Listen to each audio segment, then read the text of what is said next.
Everyone has a story. Stories have power. They help us understand. Jessop's Journal is a collection of powerful, positive, and inspirational stories. It's time for Jessop's Journal. Hi, I'm Doug Jessop. Welcome to this episode of Jessop's Journal, where we share powerful, positive, and inspirational stories in music. Today is a very special episode about organ donation. We have the recipient's family, we have the donor's family, and we have the recipient herself. Sit back, relax, and enjoy the show. Hi, I'm Doug Jessop. Welcome to this episode of Jessop's Journal. With me today, Tammy Hewlett. Tammy, great to have you on today. Good to be here. Thanks for having me. If there was one word that you could use to describe your mom. My mom she's resilient. Resilient. Oh, okay. And she's very, very patient and selfless. You said one word. I just gave you three. But there were three one words, so that's okay. Okay. I might go with resilient or selfless. I always remember, just growing up thinking that she was always so concerned about me and doing, what she felt was best for me and sacrificing a lot for me. That's what moms do. I want to find out a little bit more about your mom because something recently happened. Can you give me a little details? So in early 2021, she started having some health issues that she wasn't quite sure what was going on. And one Sunday evening, Jason and then our family were going over to take her dinner because she kind of had reached out. It was during COVID. It was just kind of that weird time.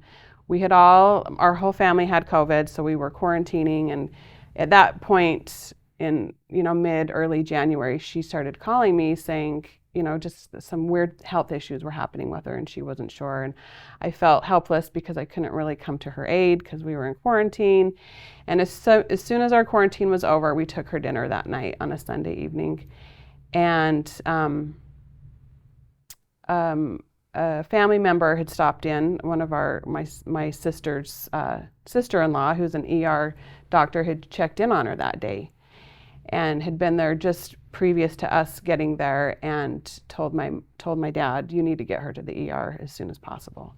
So me and my family show up with this dinner, and next thing I know, my dad and I are rushing my mom to the ER, and my kids are going home with Jason with the dinner that we had prepared. And that kind of started this chain of events that ended up being quite a miracle. But we checked her into St. Mark's ER, and she was in full liver failure. She had been told about 10 years previously that she had a mild case of fatty liver disease, and but hadn't really been that monitored or checked in that much. Didn't have complications until she was in full liver failure. So it wasn't looking good. They were giving her all sorts of medicine she was not responding to. Couple days in the hospital, they pretty much said, we need to prepare you for taking your mom home on hospice. So here she had been, pretty healthy, and then suddenly she's in full liver failure, and we're dealing with that decision of hospice. And so we were all in shock, as you can imagine. And a couple days into it, my dad said, what about the chance of a liver transplant? And the doctors didn't give us much hope with that. They said, your mother's too old and her liver is too far gone. It's in complete, it's a hardened liver. It is not functioning. It's not doing anything it's supposed to do. So, so we kind of, we didn't want to take no for an answer, but we didn't know what to do.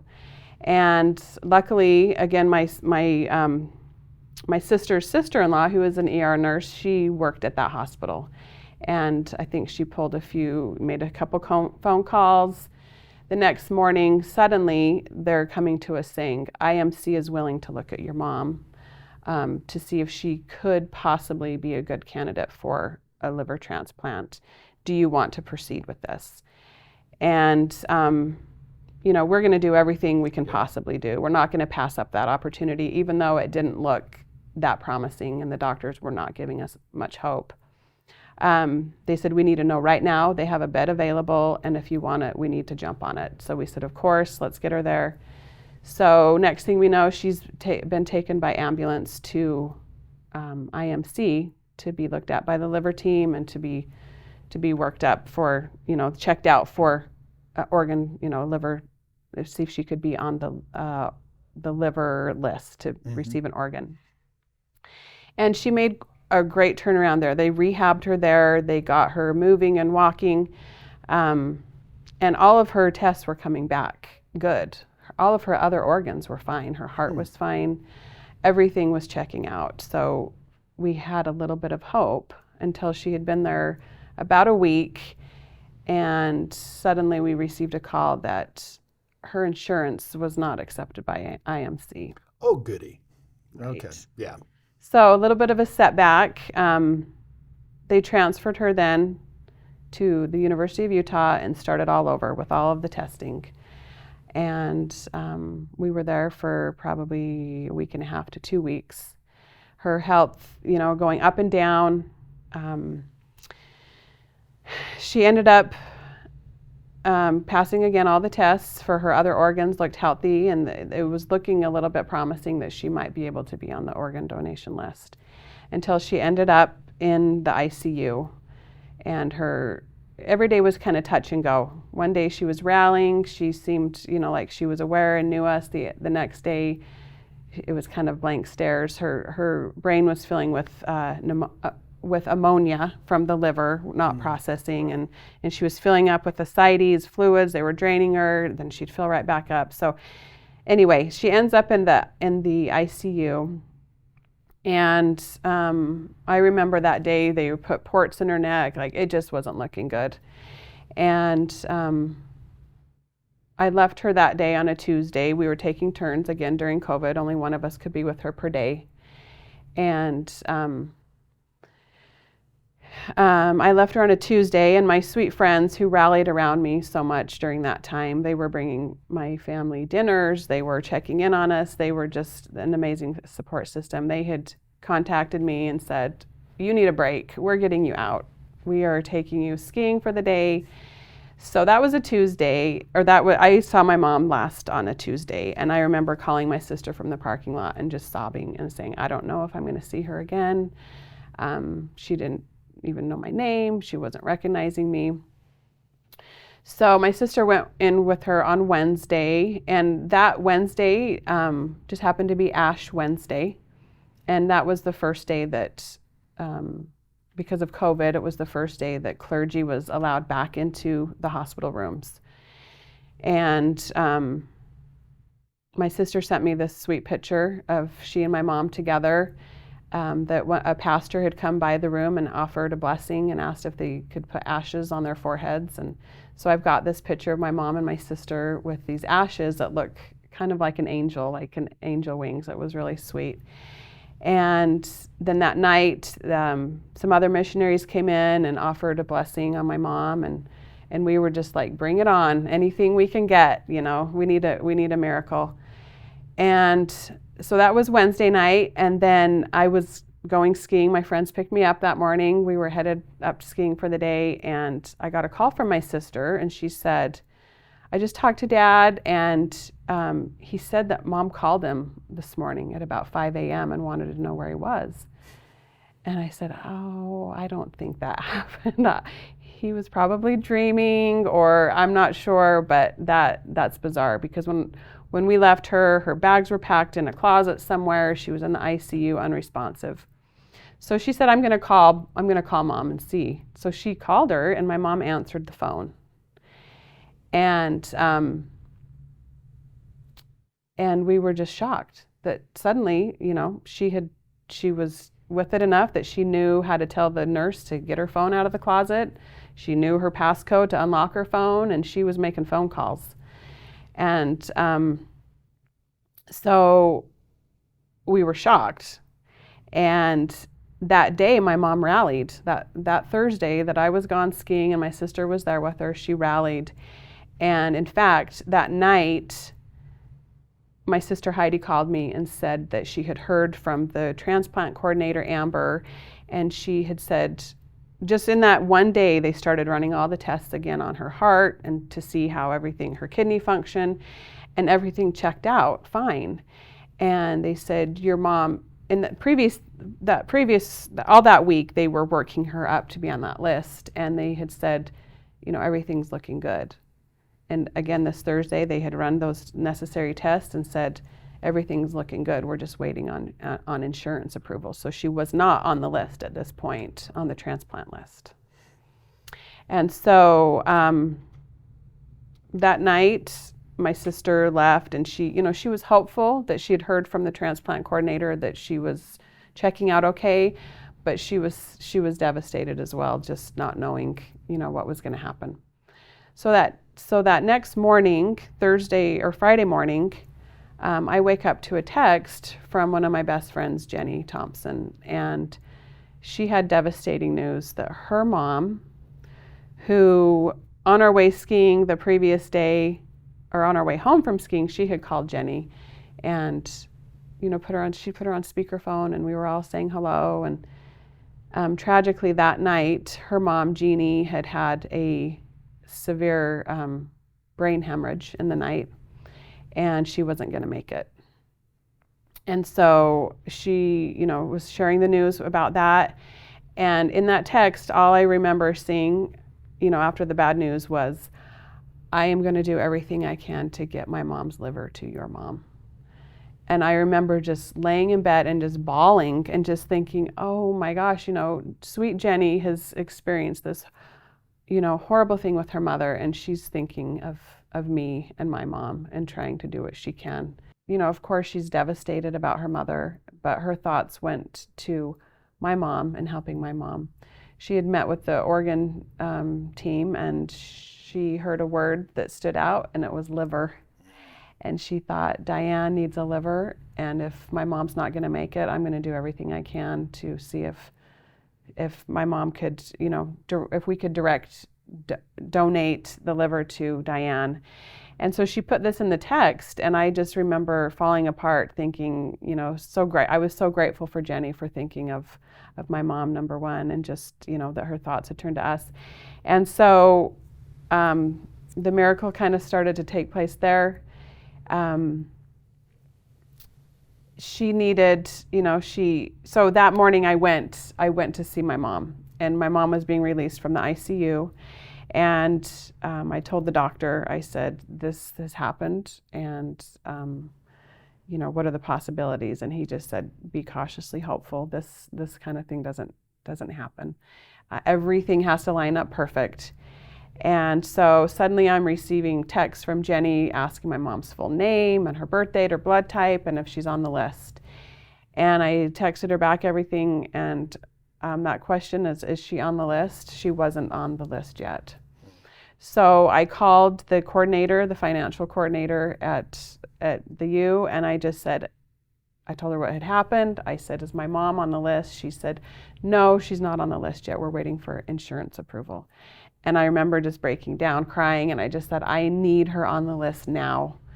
And she was so sweet and said, I will, I'll get right back to you. Within 5 minutes, she called me back and she said, your mom's on the list. We're not hearing back from the insurance, but we're 95% sure insurance will cover it, but we're willing to take that risk. And so I text Jenny back. I said, she's listed. And within probably moments of IMC looking at my mom's name in the database, she was there. And so we could move forward. And that's kind of what Jenny and I kept doing, is we kept moving forward, and nothing was stopping us. We were kind of prepared that it wasn't going to work out. But it did. Things were working out. So that next morning I picked up Jenny. She needed a ride to the hospital. Her car was in the shop, and I was on the way to my mom's hospital. And so we stopped in. Jenny invited me to come in and say goodbye to her mom. And so I went in, and we had a great moment there in the ICU with her mom. And the donor team at the IMC had come in to chat with us, and she said to me, we've been in contact with your mom's doctors. We're prepping for a 4:00 surgery. And suddenly it was becoming even more real to me and Jenny.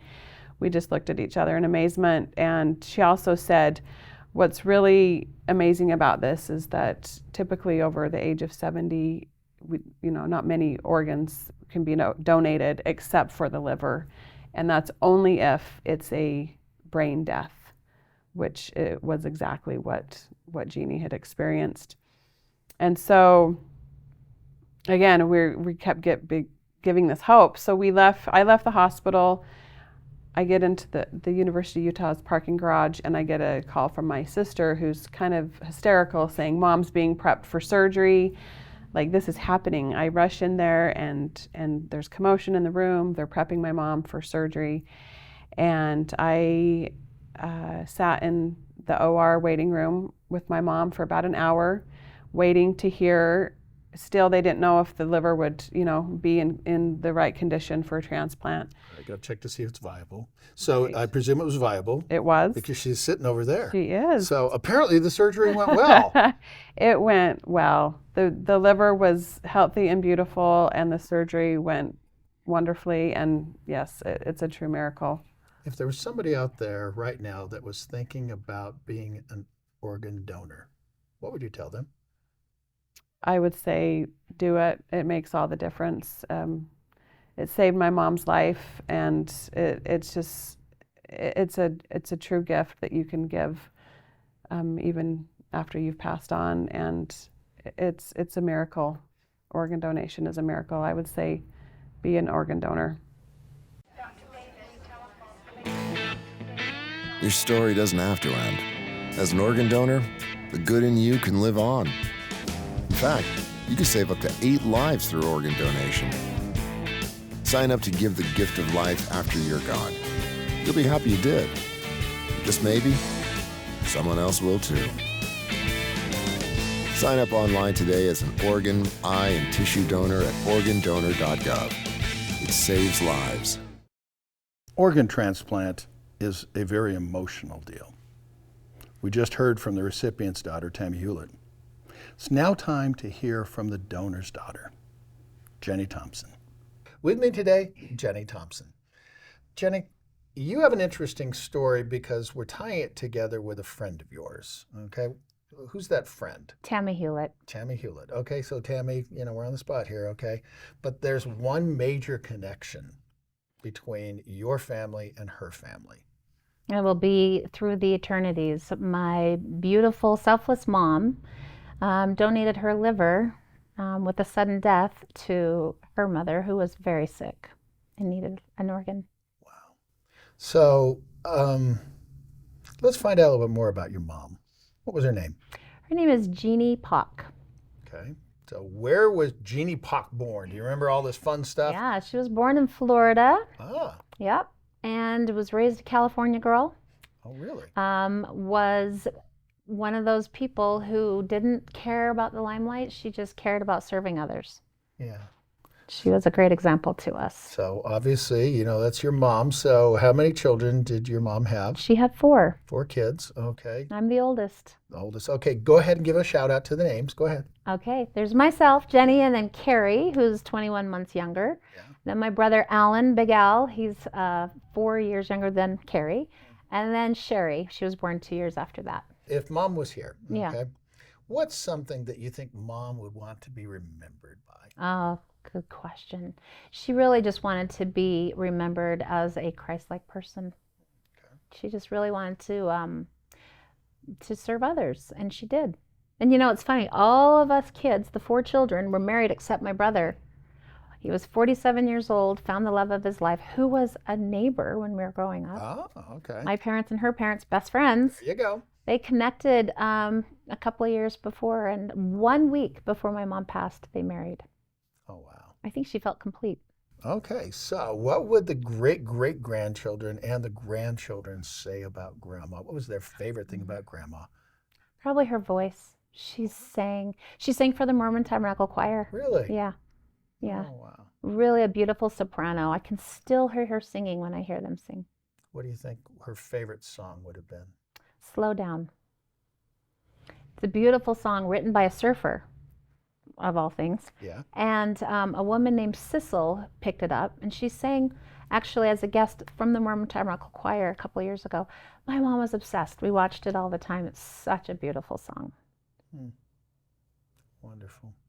What would you say to somebody out there that was thinking about organ donation? Well, I think there's two sides to it. There's obviously people who need an organ, who are desperate to live. And I would say to them, share your story. It's so important to share your story, because when the unfortunate event happens, like where my mom suddenly passed, I instantly thought of Diane. I had been praying and fasting for her for a solid month. So she was on my mind. And to be honest, I think when my mom passed, I think Heavenly Father sat her down and said, sit right here, you're going to choreograph this with me. She was such a saint. And of course she's going to serve on her deathbed, of course. So I would say, tell your story, get it out there every single way you possibly can. And that's something that we don't hear a lot of, but it's so important.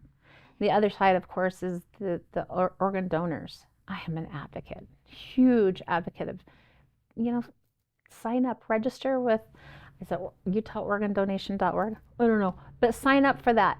It's so important. And I will tell you, as a family who lost a loved one suddenly, it was everything to go through that process with the little silver lining around that awful cloud. My name is Caitlin. I'm 6 years old. I like to go to the beach with my cousins. When I was a baby, I was very sick. And then I got a liver transplant from an organ donor. He saved my life. This gift of life was made possible by an organ donor. Imagine what you could make possible. Sign up as an organ, eye, and tissue donor. Go to organdonor.gov. What does organ donation mean? Well, to Diane Staley, it means life. Welcome to this episode of Jessop's Journal. With me today, Diane Staley. So Diane, number one, thanks for coming on the show today. Welcome. I chatted with your daughter, but then I also chatted with the daughter of another person that has an interesting connection with you. You want to tell me a little bit about that connection? Well, it's my daughter's best friend. And you got a special gift from that family. Yeah, I sure did. Tell me. I got real sick. It's been about a year and a half ago. I got real sick, and my liver basically died.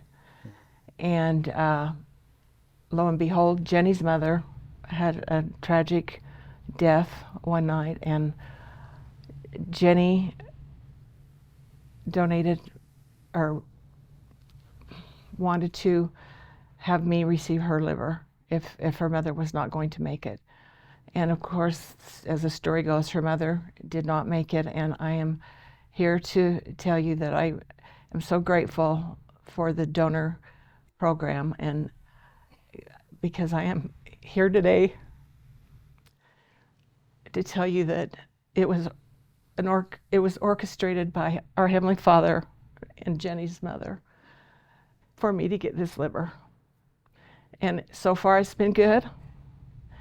I'm still here, and I am so grateful for this blessing in my life.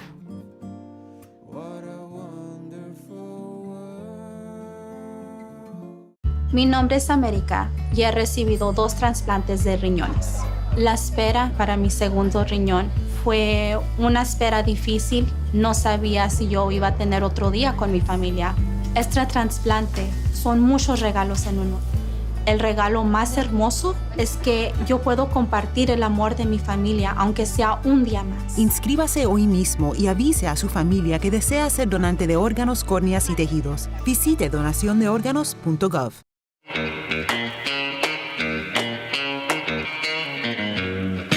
Everyone has a story. Sometimes those stories are told through music. It's time for Jessop's Jukebox.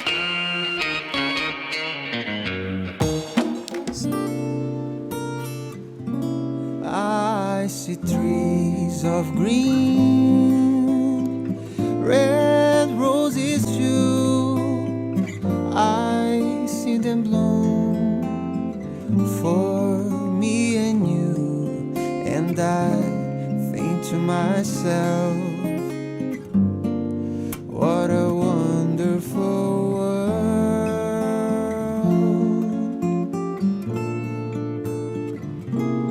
I see skies of blue and clouds of white, the bright as day, the dark sacred night, and I think to myself, what a wonderful world.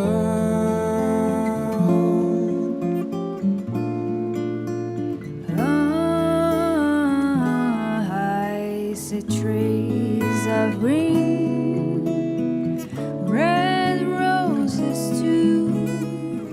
I see them bloom for me and you, and I think to myself, what a wonderful world.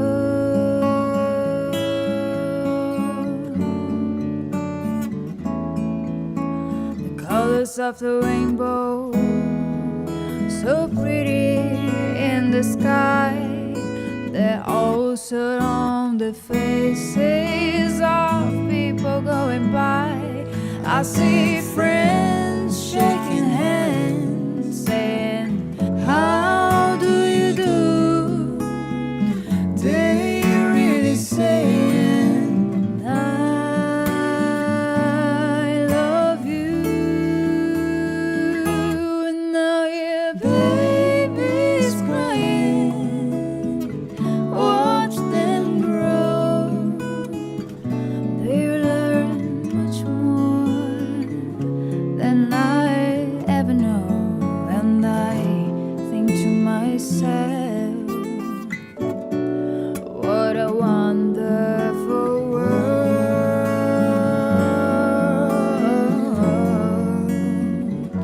Yeah, I think to myself, what a wonderful world.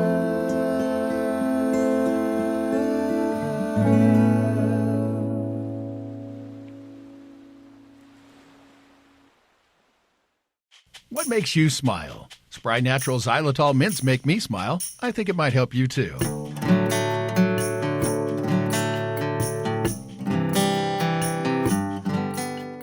Thanks for watching this episode of Jessop's Journal, where we shared powerful, positive, and inspirational stories and music. And yeah, I'm really encouraging everyone out there to sign up to be an organ donor. Here's the thing I want you to remember. Everyone has a story. Stories have power. They help us understand each other. With another entry in a Jessop's Journal, I'm Doug Jessop. Yeah, I think to myself,